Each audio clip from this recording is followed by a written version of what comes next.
तो बहुत सारे बच्चों का डाउट है कि सर प्रार्थना पत्र कैसे लिखें, आकस्मिक अवकाश हेतु प्रार्थना पत्र कैसे लिखें, यानी प्रधानाचार्य जी को प्रार्थना पत्र कैसे लिखें।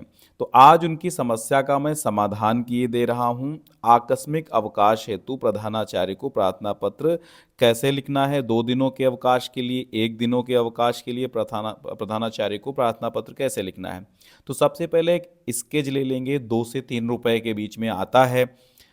इस वक्त 2 3 से 4 रुपए के मध्य में ही आता है ना। तो इस काले स्केच को ले लेंगे, बोल्ड हेडिंग डालेंगे, सबसे ऊपर आकस्मिक अवकाश हेतु प्रधानाचार्य को पत्र लिखेंगे या प्रधानाचार्य को प्रार्थना पत्र, ये हेडिंग हम लोग डाल लेंगे। प्रार्थना पत्र लिखते समय हमेशा हमको एक सही फॉर्मेट का इस्तेमाल करना है। चूंकि उत्तर प्रदेश बोर्ड में अभी नॉन एनसीईआरटी पैटर्न चलता है, तो हम अभी एनसीईआरटी वाला पैटर्न वाला प्रार्थना पत्र नहीं लिखेंगे। हमें प्रार्थना पत्र स्टेट बोर्ड वाला ही लिखना है, ठीक है, जो स्टेट बोर्ड के हिसाब से चलता है। तो अच्छा सा हम एक पेन ले लेंगे, चाहे जेल या चाहे डॉट, आपका जो भी हो, कॉपी में अच्छे तरीके से लिखेंगे। सबसे पहले लिखेंगे कि सेवा में। सेवा में लिखने के बाद हम लोग कामा लगाएंगे, फिर लिखेंगे श्रीमान जी या फिर श्रीमान प्रधानाचार्य, हाँ प्रधानाचार्य जी, ठीक है, श्रीमान प्रधानाचार्य जी या प्रधानाचार्य महोदय। एनवी इंटर कॉलेज यानी जो आपके विद्यालय का नाम होगा, ठीक है, एनवी इंटर कॉलेज लिख देंगे। फिर हम उसका पता लिखेंगे मानपुर, और साथ में इलाहाबाद, प्रयागराज, जनपद जो भी है वो लिख देंगे। इसके बाद आपको एक ध्यान रखना है कि एक सही फॉर्मेट तभी होता, सेवा में जिस तरह लिखा उसके नीचे एक बिंदु रख के, जैसे मैं महोदय लिख रहा हूं ऐसे लिखिए, महोदय, सविनय, निवेदन, ये है कि, ठीक है। आज कॉलेज आते समय, आज कॉलेज आते समय मानपुर चौराहे पर मेरी साइकिल स्कूटर से भिड़ गई। या फिर इसमें अभी लिख सकते हैं कि मैं गिर पड़ा या कुछ हुआ, मेरे दोनों पैरों में चोट लग गई। यद्यपि प्राथमिक उपचार करा लिया है, परंतु, यद्यपि प्राथमिक उपचार करा लिया है परंतु, हाँ क्या लिखेंगे, दर्द के कारण, ठीक है, दर्द के कारण, फिर क्या लिखेंगे आगे, दर्द के कारण, इसके बाद क्या लिखेंगे, हाँ सोच सोच के अच्छे से लिखना है। कक्ष में पढ़ने में, कक्षा नहीं लिखेंगे, कक्ष में बैठकर पढ़ने में, कक्षा नहीं लिखेंगे, कक्ष में बैठकर पढ़ने में, हाँ ये लिख देंगे, कक्ष में बैठकर पढ़ने में।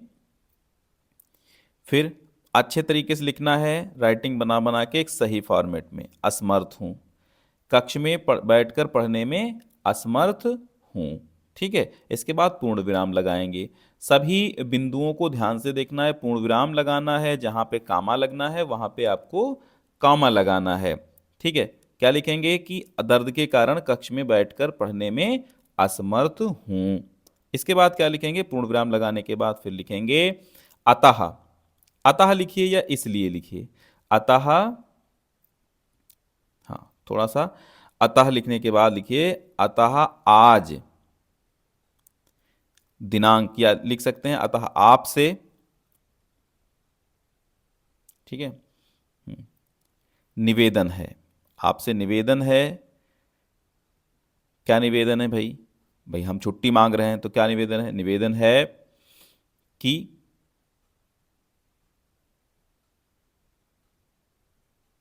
हमें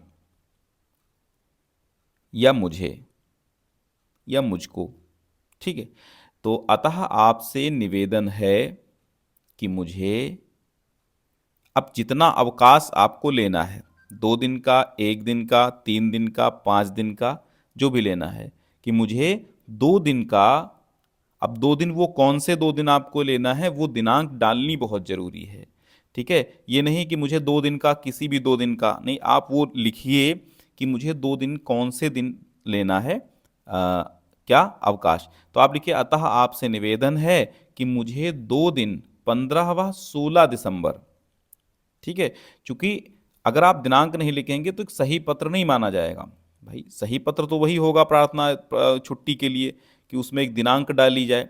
तो 15 व 16 दिसंबर, और सन हम नहीं डाल रहे हैं यहाँ पर, सन कोई भी हो सकता है, जो भी डेट भी कोई हुई हो सकती है, लेकिन वो एक फॉर्मेट आपको बताया जा रहा है कि 15 व 16 दिसंबर 2024, 25, 26, 27 जो भी है, अवकाश लिखेंगे कि अतः आपसे निवेदन है कि मुझे 2 दिन 15 व 16 दिसंबर का आकस्मिक अवकाश प्रदान करें।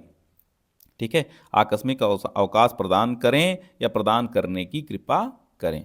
तो अब ये इसमें ये होगा कि प्रदान करें ना कहो, प्रदान करें का मतलब हो जाएगा भाई आज्ञा आप दे रहे हैं, आप आज्ञा नहीं दे रहे हैं, आप मांग रहे हैं, प्रार्थना कर रहे हैं, आप छुट्टी मांग रहे हैं, तो प्रदान करने की कृपा करें। अब बात आती है कि अब क्या लिखेंगे। भाई आपका आज्ञाकारी शिष्य नहीं लिखेंगे, इससे थोड़ा सा पहले कुछ लोगों को तो है ये भी लिख देते हैं कि आपकी महती कृपा होगी, तो ये भी लिख सकते हैं आपकी महती कृपा होगी, या फिर सधन्यवाद भी लिख सकते हैं, सधन्यवाद। ठीक है, साधन्यवाद लिखने के बाद संबोधन लगा दीजिए, और या आगे लिखिए आपका आज्ञाकारी शिष्य अथवा शिष्या, ये डाल दीजिए आपका आज्ञाकारी शिष्य अथवा शिष्या। ठीक है। अब मुझे लिख के इसीलिए बताना पड़ता है क्योंकि आप लोग फॉर्मेट बहुत गलत कर देते हो, गड़बड़ कर देते हो, जिससे एग्जाम में आपके अंक कट जाते हैं, तो इसलिए बताना, मुझे लिख के बताना पड़ा आपको। और अच्छे से राइटिंग बनाइए, जेल से राइटिंग बनती जेल से बनाइए। तो आपका आज्ञाकारी शिष्य गौतम प्रकाश, या जो भी आपका नाम है, नाम ना लिखो, परीक्षा में नाम नहीं लिखा जाता है, तो गौतम प्रकाश नहीं लिखना है, नहीं अपना नाम नहीं लिखना है, परीक्षा में आबा सादा लिखा जाता है। ये मैंने आपको समझाने के लिए लिख दिया है एक सही फॉर्मेट। और आबा सादा आप लिखिए, परीक्षा में आप अपना नाम ना लिखें, क्योंकि नाम लिखना वर्जित होता है। कक्षा 9, कक्षा 10, 11, 12 जिस क्लास में है लिख दीजिए। अब बात आती है कि दिनांक भी तो डालनी है कि किस दिनांक को आप ये पत्र दे रहे हैं अपने अध्यापक को, तो वो दिनांक डालिए। आप उसी के नीचे आगे डाल सकते हैं, डाल यहाँ भी सकते हैं, लेकिन आप हमेशा ऊपर सबसे पहले भी दिनांक डाल सकते हैं, लेकिन वहाँ नहीं। सही फॉर्मेट में सबसे अच्छा यही रहता है कि आप कक्षा के नीचे वाली लाइन में शुरुआत में आप डालिए, जहाँ देखिए यहाँ पर आप डालिए, यहाँ पर आप दिनांक डाल दीजिए। ठीक है, दिनांक डाल दीजिए यहाँ पर, जो भी दिनांक, और जो भी क्या जिस दिन आप लिख रहे हैं पत्र वही दिनांक तो डालेंगे। जैसे यहाँ पर 15 और 16 दिसंबर को अवकाश आपने मांगा है, तो अब 15 और 16 इसकी डेट डालना है, 15 को ही दे रहे हैं ना, 15 को ही पत्र दे रहे हैं, तो 15 दिसंबर, 15/12/2000 जो भी है वो डालना है। अब ये जाकर के आपका एक कंप्लीट पत्र, प्रार्थना पत्र तैयार हुआ।